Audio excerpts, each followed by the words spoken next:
Hello, and welcome back to Awakening to Your Story TV, the place to learn, get inspired, and be supported with heart centered solutions for your everyday life. I am Alicia Hartzell, and today we are talking about being the love you need. Now, on February 13th, I participated in Oprah Winfrey's Live the Life You Want, your Life in Focus virtual event about being the love you need. And it was a great morning. She had so many of her, what she calls trailblazers, on talking about this idea of really stepping in and creating ownership for being the love that you need. And I thought, what a fun thing to talk about together here on this platform. And so I wanted to take you with me. Now, as always, there is a blog post that is directly linked to this live video, and I'm going to be reading off of my notes there. I'm doing a lot of quoting of what these amazing people said, and so I'll be reading a lot, but I have it all written out on the blog, and that link is going to be in the description of this video. In addition to that, there's going to be a lot of other supplemental videos that will also be in the description of this video. So let's get started.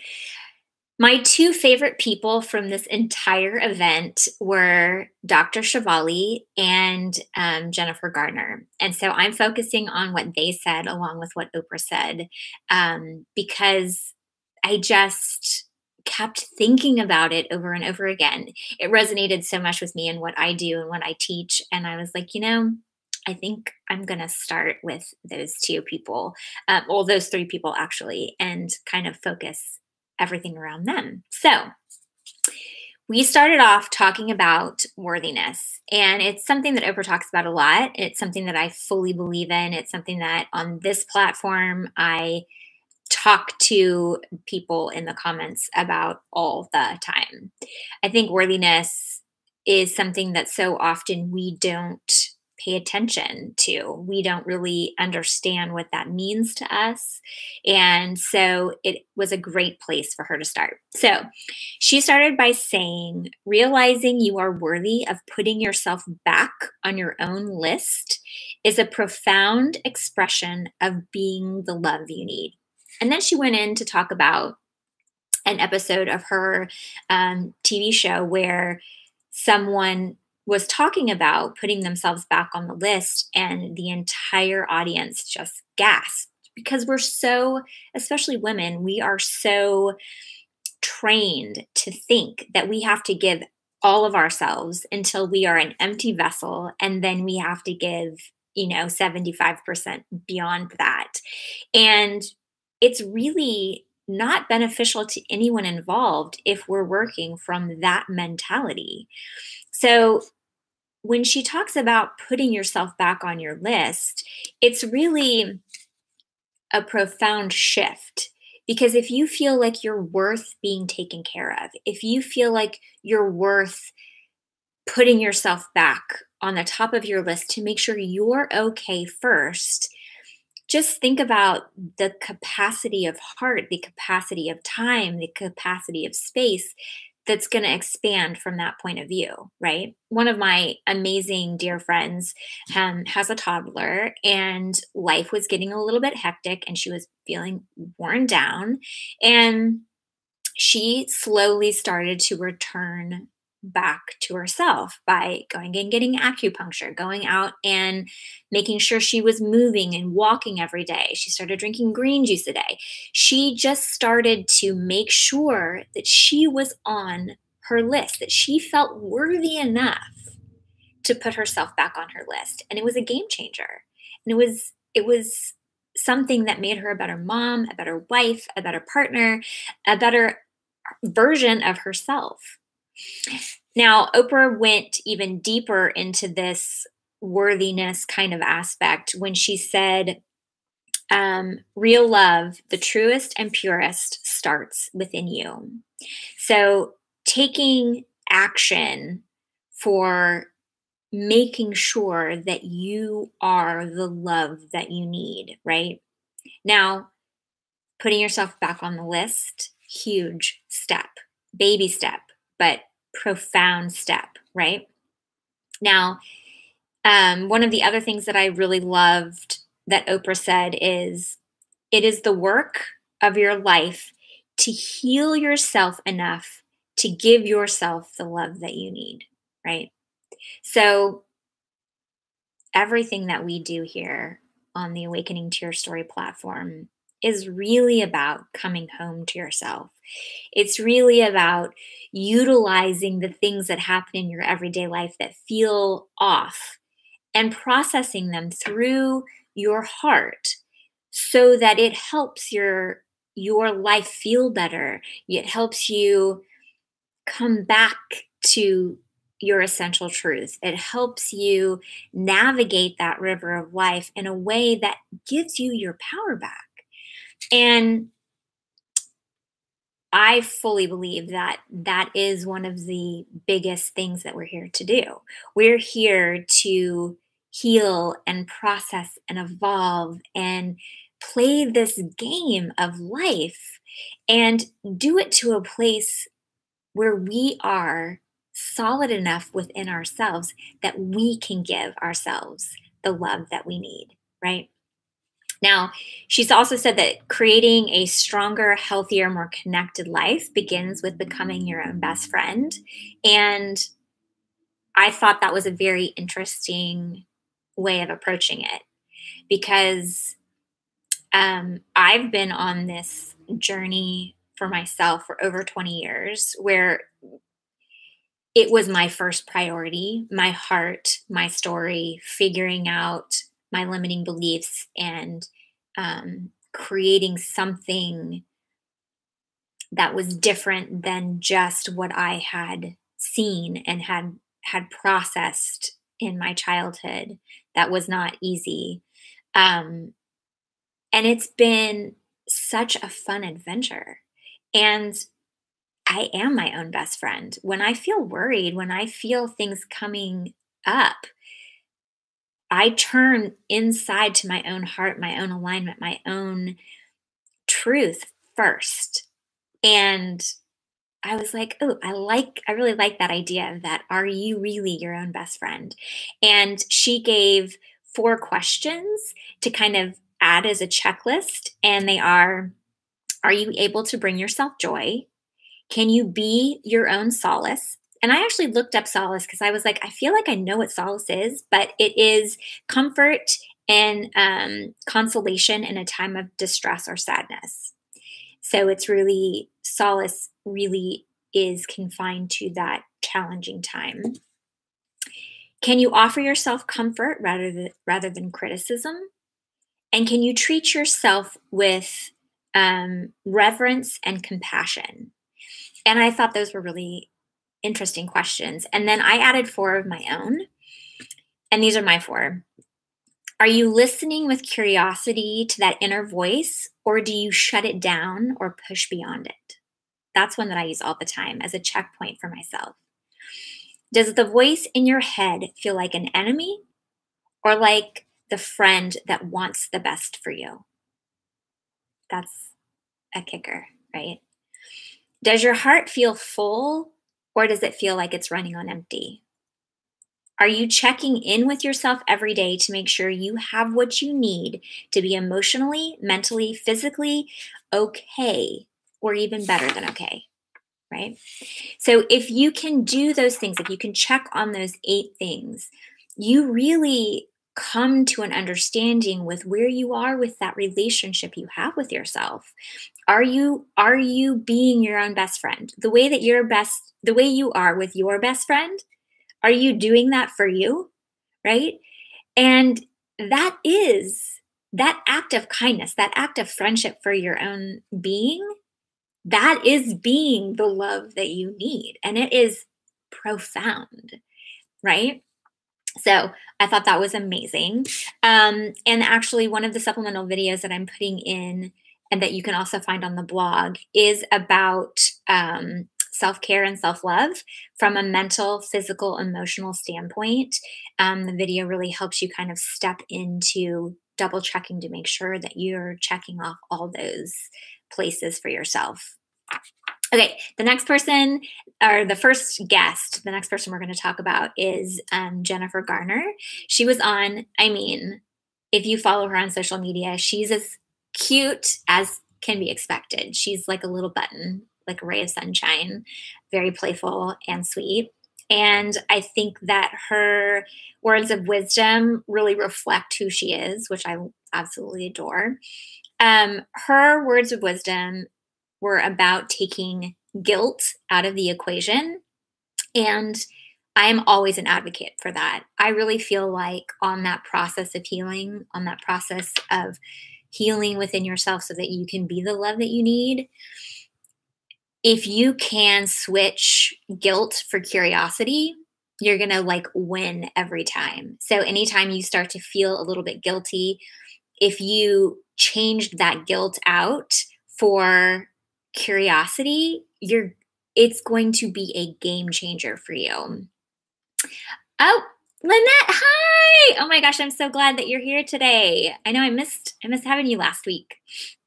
Okay, so Jennifer Garner says these 4 things to herself whenever she finds herself in a kind of rough place. You don't have to be everything to everyone. I mean, I know that that is revolutionary for a lot of people, but you really don't. You don't have to be everything for everybody all the time or any of the time, really. 2, take it one step at a time. That just really slows down that momentum and makes it so much easier. Never hurry, never worry, which I thought was just adorable. I can picture her saying that to her kids. And go gentle on yourself. She had a big kind of idea of if you can just be more gentle with yourself, that act of being gentle is such a great act of love that you can give yourself. And I completely agree. So if you take all that guilt out of the equation and you activate one or all of these 4 things, you're naturally going to be creating that love that you need in your life because you're going to be gifting yourself what you need. And that's huge, right? So anytime that negative self-talk comes in, anytime that guilt creeps in or that doubt about yourself creeps in, just reach for one of these thoughts and it eases up on that momentum towards the negative so that you can get back into that alignment with yourself, create a little levity, and then move forward in a different fashion from that place of being the love that you need, right? I also have a video about training your brain towards optimism, which goes perfectly with what Jennifer said. That is going to be in the description of this video and also is on the blog. Now, we went from there to Dr. Chavali, who I don't know if you follow her on social media, if you've read her books. I was lucky enough to see her speak in person at one of Oprah's live events, and she is just radiant. Now, her languaging is a little bit more abrupt than the languaging that I use, but I think often we need that abrupt kind of thing to shake us at times. And so I really feel like a lot of the things that she teaches and talks about are very similar and resonate at that very similar pace and place that the things that I teach and talk about do. But she does it with a little bit of a sting to it. It's a little shock value. So when we're going to read a lot of her quotes because I want to make sure I get it all succinctly for you. I want to see if you can feel that because it's so, what she's saying is so true, but it is a little bit like, oh, whoa, yeah, right? Okay, so she says that being being the love that you need is the most profound and pivotal conversation that we can have. Not being this kind of love is the ultimate cause of human suffering. And I think it is a huge cause of human suffering, right? We are trained to be looking for the love that we need outside of ourselves first. And that creates so much codependence and projection out rather than settling in. And it's really hard to sustain those kinds of love relationships when you're trying to have them fill something that they were never designed to fill. So, she talks about childhood abduction. So she says, the childhood abduction of our authentic selves is something that we need to work on every day. As children, we were raised to be puppets, minions, and soldiers in our parents' and culture's army, to fit into the box that they imposed upon us. And because of this, we gave up our authentic selves. We suppressed our truth. We became anything they wanted us to be. And so we split off from our inner truth, our inner knowing, and our inner connectivity. In this abduction from our true authentic selves, it created shame within us. This created guilt to be our true selves. It is in our emotional DNA to be lost to ourselves. So we have shame now when we want to reclaim that true self. This radical awakening that we need to go through is the epiphany that this true self is a stranger to us. And we have been looking for her or him through our food, through our lovers, through our children, through our beauty, through our bodies. And then Oprah chimed in, through anything that we acquire. Now, if you were to look back, and I completely agree with this and on so many levels. Again, my languaging is a little bit more soft, but I can't say that I think or feel any of it to be untrue the way that she's saying it. But if you were to think back over your childhood without blame, without shame, without any judgment, and just kind of witness it right through your mind's eye, you can see and feel that there is truth to what she's saying. And it is revolutionary to really come back home to your true self, right?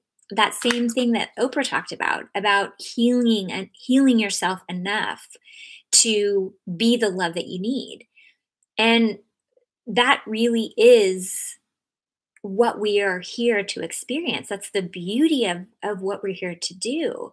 We're here to slowly start to take away the things that were not ours, to find a deep understanding and ownership of who we truly are. And if you can do that without the blame, without the shame, without projecting a need for someone else to have been different so that you can be okay, then you have changed the game for yourself completely. And as somebody who has done this for the majority of their life, I am telling you, coming back to your true self, to your authentic self, and slowly peeling off those layers of other people's limiting beliefs, it's the most enthusiastic thing that you can do, right? Okay, so I want to go into the next thing that she talks about because I think it's really amazing, or that Oprah talks about. She says the universe, the forces of life are always trying to guide you to your best self, and that's why you're here.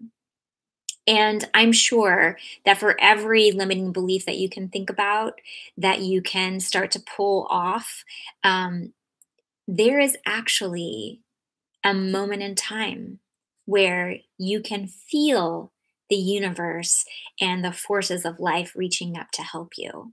We often don't focus on those but they are there almost directly related to the other stuff, right? To the limiting beliefs. They are their counterpart. And so it's such a beautiful thing to crack open that idea, this awakening that she's talking about, that you are on a journey back home to your true self. And then in that cracking open, to really understand fundamentally that the universe is reaching up to help you be that. And one of the things that I really want to convey to you, yes, it is in your emotional DNA to be lost to yourself, but it is also in your emotional DNA, your divine lineage, to be you. And so it will always call out to you, that fundamental part of your soul, of your heart, that is unique to you. It will always call to you. And that is why the life force and the universe will reach in and help you be there, help you be that, because it's always in you and it's always going to be linked to that source energy that rises up within you, right? Dr. Shefali went on to say, in order to be the love that we need to endorse ourselves more than any other, we need to care about our intimate connection with our voice more than any other voice. Our approval of ourselves matters more than anyone else's. And when we arrive at this place, this radically awakened place, now we are ready to embrace the sovereign truth. Real awakening comes when we change that inner tape and disrupt those patterns. And it's so true, right? To be our sovereign self, to come home. And it doesn't happen all at once. Don't worry. It's not meant to happen all at once. That's not what this is about. This life is about slowly uncovering, right? I have talked about it in many, many different ways and formats. And next week's content will be about limiting beliefs and this idea. But there's this beautiful reality that you chose the life that you're in, and that your higher soul, your higher being, the deepest part of who you are, chose it so that you could learn and create the way that you wanted to before you were even this human being that you are. And as you live and process and experience your life, and you pick up these limiting beliefs from other people, it's all part of the process. And the real awakening, the real fun begins when you can start to pull off those limitations and return to your truth and find that light within yourself and allow yourself to be fully who you are. But you never have to do it all at once. You're never asked to do it all at once. That's not what this lifetime is about. It's one thought, one feeling at a time. And it's a journey, and it's a journey that can be fun and enthusiastic, and it can be filled with highs and lows, but it is one that you were designed to go through, and it's magical when you really look at it from that perspective, right? Now, I also have a supplemental video that I think is really exciting that talks about how that inner working parts of your heart deal with all of this. And I'll make sure to link it in here, but it's also on the blog. But one of the last questions that Dr. Chavali and Oprah left us with was to ask yourself, does this match up with how I truly want to feel? So does this thought, does this choice, does this yes, does this no, does this action or decision, does this perspective or person, place, thing, idea, does any of it match up with how I truly want to feel? And if you've activated your curiosity, you've taken shame out, and you're stepping into a place where you're curious about your heart and your story and being the love that you need. And you ask yourself, okay, let me just check in. It's the gatekeeper, right? Does this match up with how I truly want to feel? Then you can go from there. If it doesn't, then you can figure out how to navigate your way away from it. If it does, you can do more of it, right? And it all happens one thought and one feeling at a time. You become your best friend, one thought and one feeling at a time. And let me tell you, when you are your own best friend, the people in your life that show up as a mirror to that love that you have for yourself, they're good people. They resonate with that same vibration that you hold within your own being, right? When you do this, when you add this kind of perspective into your everyday life, you will start to feel better. You will be the love that you need. Now, you may not be all of the different kinds of love that you need all at once, and that's okay. It's really okay. Just remember, one thought, one feeling at a time, and you're set on a journey that can be filled with magic. Now, if you have any questions, if you need help, if you ever find yourself in a low and you can't find that heart centered perspective or heart centered solution to shift things in a different direction for yourself, I am one comment away. I love writing back to you guys. Comment away. I'm one comment away. You can always sign up for my email. And when you do that, you can email me. I'm an email away. I am here to help you be the love that you need in your life because I know the magic it'll bring. And I know the momentum that it will carry into the rest of your existence. And it is incredible. So until next week, know that I am holding a deep, deep, deep place of love for you where you being the love that you need, well, it's undeniable.